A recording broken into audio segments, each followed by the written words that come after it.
be talking about designing a garden. And this is not design in the sense of artistic design, but rather more about like placement of vegetables and different kind of common sense pieces of information. So I hope there's something in this talk that is new to you or stimulates some thinking. And I always have to start here.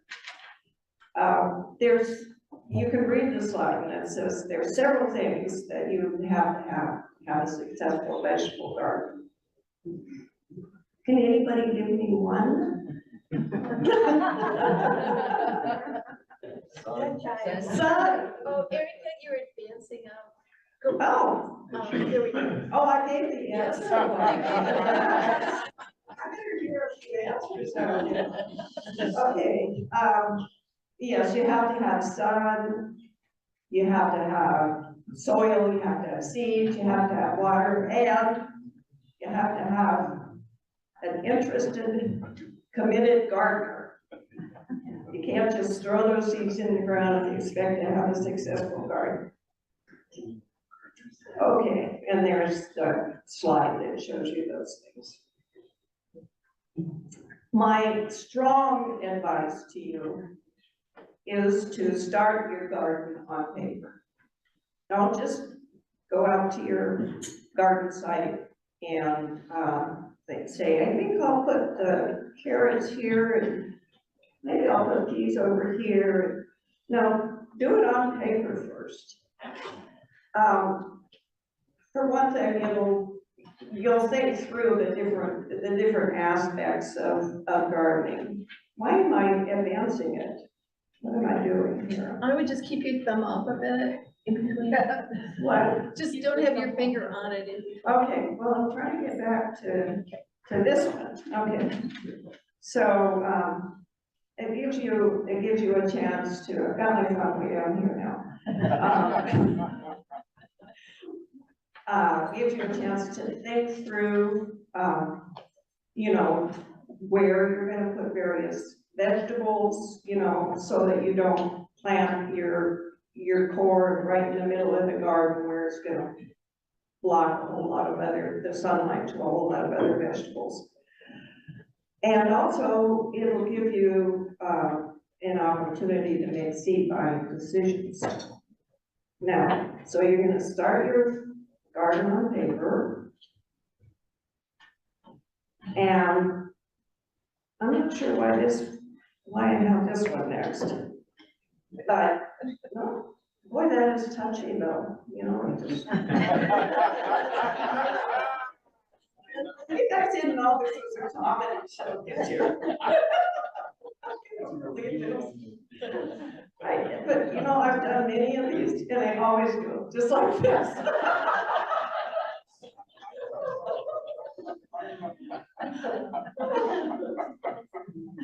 Okay, I'm going the wrong way. Give me the plot away. Okay, so I really wanted to stress that you start on paper, that you decide what the seeds that you're going to need for your garden, or the things that you want to grow. And then you have that list in mind when you go online or go into the store to buy your seeds, because you'll be so tempted to buy things that don't even grow in our climate, it looks so good. So kind of stick to your list. And once you've made a garden design, it could be anything. It doesn't have to be made to scale, but just, kind of a diagram that gives you an idea of what goes where. And if you've got your seed list, keep those things. Make sure that they're dated and keep them for next year, because it's going to be important for one thing, when you do crop rotation. And another thing is if you bought seeds and you don't want, something just didn't work for you, you don't want to buy that again. So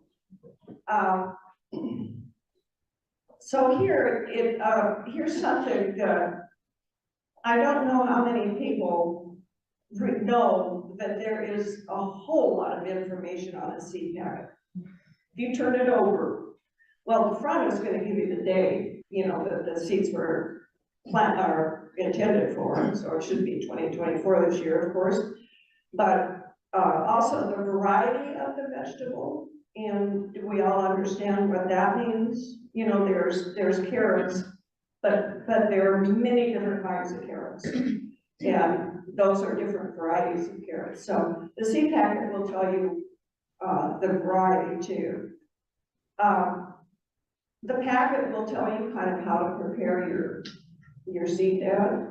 It will tell you the planting depth. It'll tell you about thinning vegetables, which means, you know, if you planted them, you know, they're tiny little seeds and you have a tendency maybe to plant them too close, then you have to go back and pull some out so that the ones that you leave can get to a nice size. That's thinning. It'll tell you the days to germination. And it will also describe the size of a mature vegetable, so you know when the vegetable's ready to pick. So going forward, we hope. What direction should your rows run? Does anybody have any thoughts on that? North-south. North-south. North-south is the prevailing wisdom. And the only thing I have to say about that is, if there's some compelling reason to run your rows in a different direction, then just because, you know, we normally say run them north-south, run them east-west, run them whatever way you want. The point is that they need to get the most sunlight that is possible in your garden. Let's see. I was gonna also point out that a garden needs 6 to 8 hours of continuous sunlight a day. And that's sort of the minimum amount. And I think that in the Pacific Northwest, where it's, you know, light until 10 o'clock, we probably don't have too much trouble getting that amount, you know, as long as there's nothing blocking the sun. So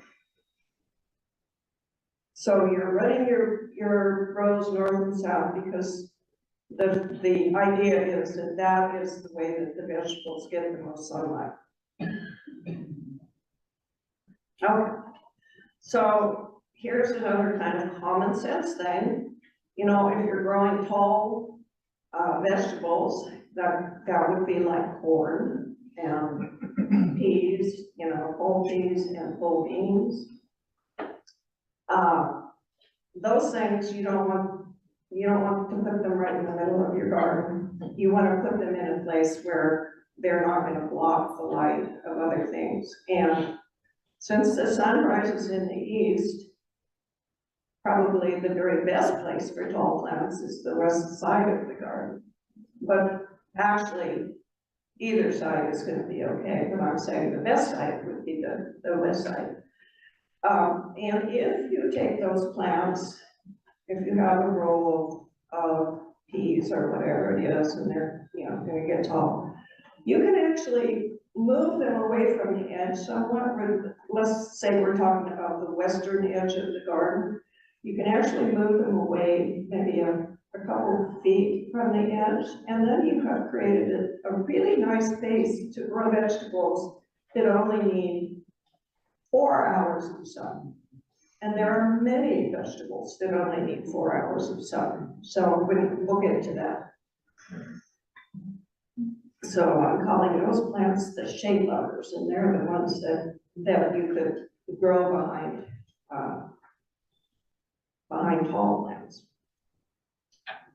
So, okay, and then remember that a trellis, you know, is also going to cast shade. So you have to think carefully. If you're going to trellis plants, you want to think carefully.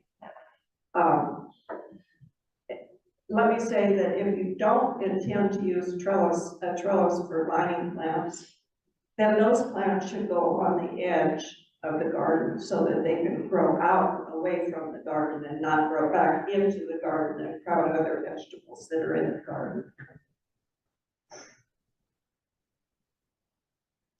And the reason that growing things on a trellis is good is because it's a space saver, for one thing. It makes the vegetables easier to pick. It also keeps the vegetables off the ground. And those are three really good reasons to try to grow as many vining vegetables up instead of out. So let's see what I have in my notes here, if there's any other significant. Oh, I was going to tell you on the left side, where you see the squash plant. That plant is growing on a hop panel or a cattle panel. Do you know what those are? Those are wonderful trellises. They come in various lengths and heights. And you know, they're just the panels, so you have to have posts to hold them up, and generally you'd need about 3 posts for each panel. But they are really a wonderful way to trellis your plants. What did you call that? They're called hop panels or cattle panels. They have them at Tractor Supply. And they have them at Tractor Supply. I don't know if Tozer's has some, I was going to Tractor Supply. Okay, so.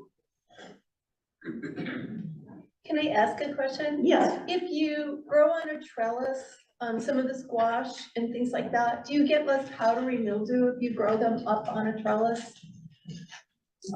I don't think so. Could you repeat the question, please? Oh, yes, Mary asked if you grow a squash, cucumber, you know, whatever it is, on a trellis, so it's up off the ground, do you get less powdery mildew, which is something that, you know, that we almost always get on squash and especially on squash, let's put it that way. And no, because the powdery mildew is in the air and you'll still get it if it's present. So you just, the thing to do, well, that's somebody else's job to tell you what to do.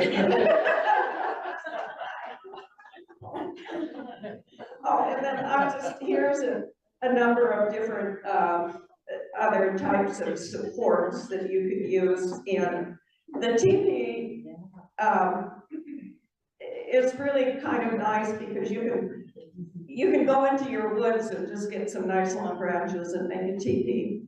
I have bamboo, so I make bamboo teepees, and just, you know, there's an A-frame and just some examples of types of supports that you can use in your garden. So I think you know that tomatoes need lots of sun. Where should they go in your garden? They should go in the hottest, sunniest spot. And if you don't have a hot, sunny spot in your garden, maybe you have one in your yard somewhere. And it could be anywhere. It could be on your deck. It could be out in your front yard somewhere. It could be anywhere. And that's where the tomato needs to go. And you can grow it in a pot. And if you decide to do that, you need, if you're growing, you know the 2 different types of tomatoes. There's determinate and indeterminate. Determinate are more modern varieties, and indeterminates include all the heirlooms, and they're big, sprawling plants. If you're growing one of the indeterminates, especially, the pot needs to be big. It needs to hold in excess of 5 gallons of soil. Is that about right? Our tomato expert over here. So anyway, so that pot can go anywhere and you have the appropriate amount of sun, and the more the better for a tomato. And then here is something you could do, and you could actually use a hot panel for this, one of those cattle panels that we talked about. you could grow your tomatoes on a trellis. Now, I don't think that it would, that the tomatoes would grow that tall. I don't know what kind of plant this is, it's not a tomato plant, but the idea is good. And, so you could make, and it would, one of the things I saw when I was researching this was panel, and the panel was only they made a sort of an arch out of it, an arched trellis, and it was only about this high, and they had tomatoes on that, and the tomatoes came through, so they were hanging below, and you could just go and pick them. Now, I don't know, I've not tried it, but I might do it this year. And I was saying in this next slide that an indeterminate would be the one that you'd want to put on a trellis. I don't know what would happen with a hybrid. Now, I told you earlier that there are a lot of plants that really only need 4 hours of sun a day. And I believe that you could have a very nice garden using only these vegetables, because that's a lot of different vegetables. And we'll try to have this on an informational sheet or, okay, for you, so you don't need to copy this down. But you can see that there, I mean, we've got beets and potatoes, and we've got broccoli and cabbage and kale and spinach, and I mean, that's a garden, really. So 4 hours. Now, perennial plants. Does everyone know what a perennial plant is? A lot of head shaking, yes. Just a plant that comes back every year. It's really important when you have perennial plants to think carefully about where you're going to put them, because you're not going to change these every year. You're not going to reposition them in your garden every year. You want them to be in a good place so that they can stay there, because you want the roots to get big and healthy. And here we have artichoke and rhubarb and asparagus. So those are 3 plants that when you put them in your garden, they're going to be there for a while. So you want to think carefully about where to put them. And I don't know your garden, but you do, and you know where they would be safely out of the way of other things that you want to grow. So, okay. Flowers and herbs in your garden can draw in pollinators, as we all know. But the other part of that is that some flowers and herbs can also repel pests. And I have another list, and this will be available. These are flowers and herbs that will repel pests. So if you plant those around in your garden, or have pots of flowers that you place around in your garden, you can help to control the pests. And with the herbs, which are on the right list, I would put those all in pots for sure, because herbs can be kind of aggressive. So you want to control their growth, but you want to have them, and so you just place the pots throughout your garden, and it will help to repel the bad guys. Okay, so onions and chives and garlic should be planted away from other plants. So you don't want them to be, right up next to your peas like I did last year. And one of our master gardeners named Sybil said, "You've got those onions right up next to the peas." And so we moved the onions. nice. But, so, I wasn't thinking. Onions should be in their own row, garlics, chive, yes. What do they do? Do they keep the other vegetables from growing, or what's the negative? They, you know, when I researched this, and I think they can, you know, kind of slow other things down, not everything, but, as a matter of fact, brassicas, you know, cauliflower, cabbage, broccoli, those vegetables, they can be grown with onions. But other vegetables, not so much. And, it said that if you grow your asparagus near onions, that it can actually flavor the asparagus with a kind of an oniony taste. So if you want that, you know, grow them together, but otherwise, you know, just put them off by themselves a little bit at the end of a row or in their own row, wherever. Okay, we're gonna talk about crop rotation. And even in a little garden, you need to use crop rotation. Crop rotation just means that you are not planting the same vegetable in the same spot year after year. You don't want to do that because you'll find that your vegetables will be healthy if you rotate them. They will, even though you're going to be putting fertilizer in every year, growing the same vegetable in one spot year after year is going to deplete certain elements in the soil. So to keep them healthier, just move them around. Now remember that eggplant, tomato, and potato are all in the nightshade family, and you treat them as though they're all the same plant. Treat them like they're all tomatoes, because they're all in the same family. So if you put a potato where you had a tomato, you really haven't done crop rotation. So do you understand that concept? Okay, and here, is it necessary to plant a garden in a row? I think that on that farm it is, but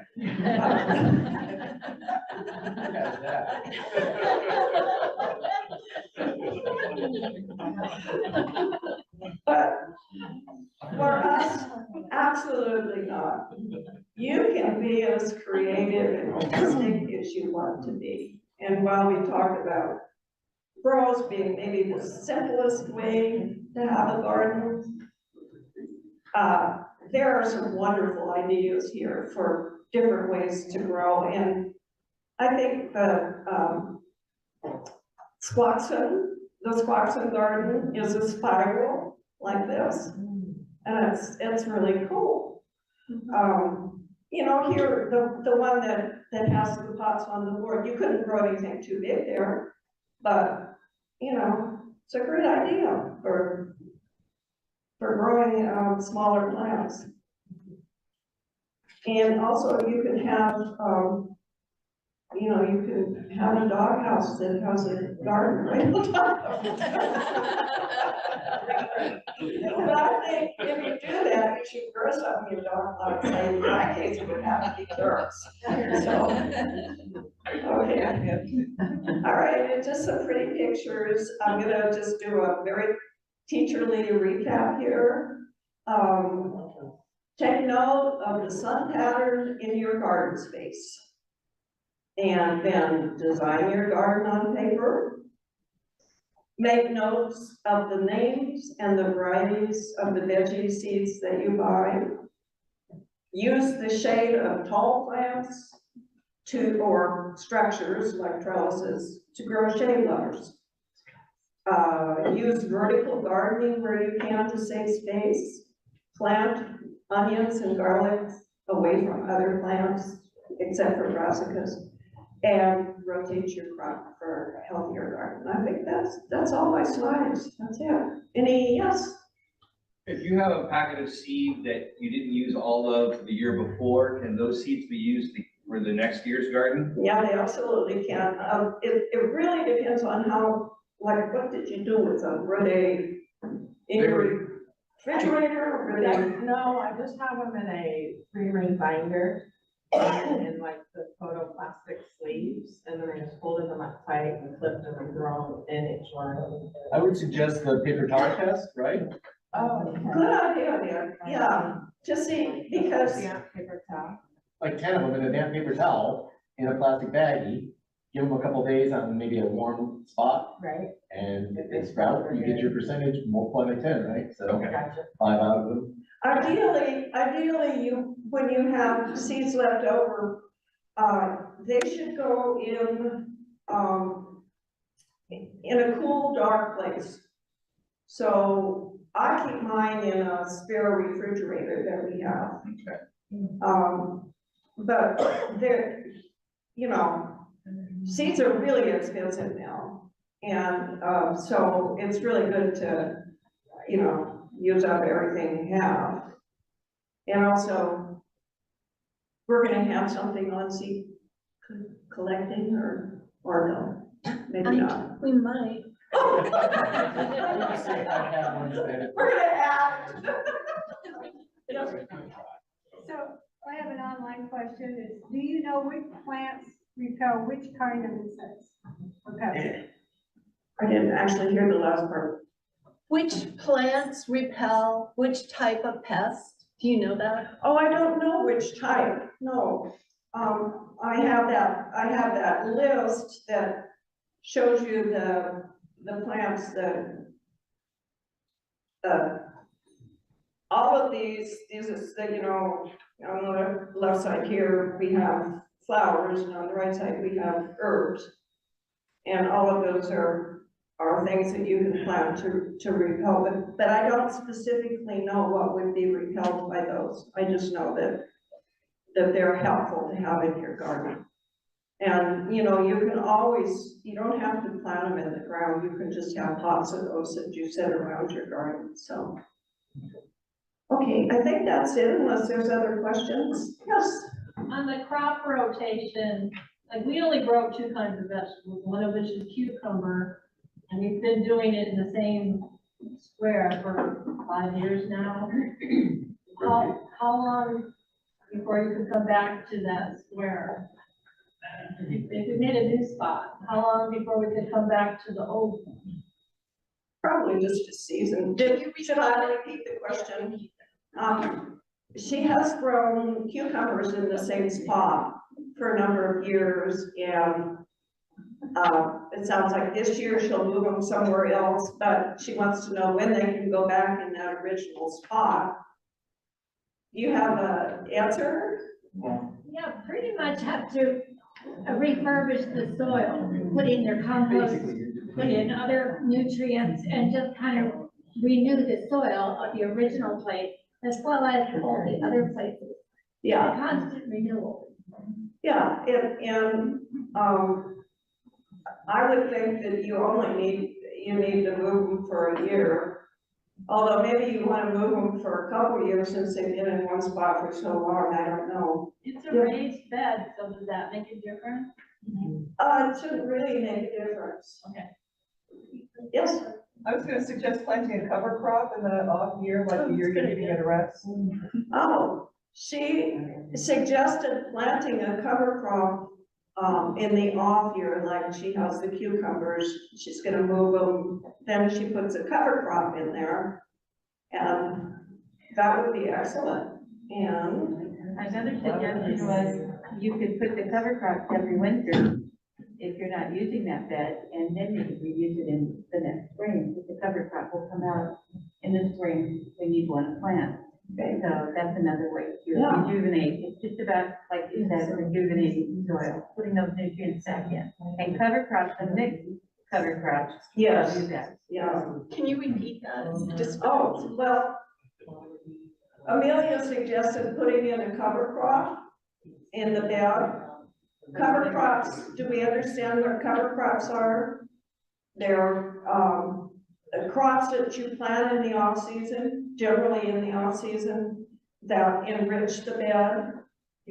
clovers, you know, annual clovers, Lagoons. legumes, you know, like German peas, vetch, which we think of as a weed, but it's a wonderful cover crop. Field seed, cereal, rye, oats. Yeah, I think Mary Anderson's gonna go through that. Okay, all right. All right, well, any more questions? I'll be around.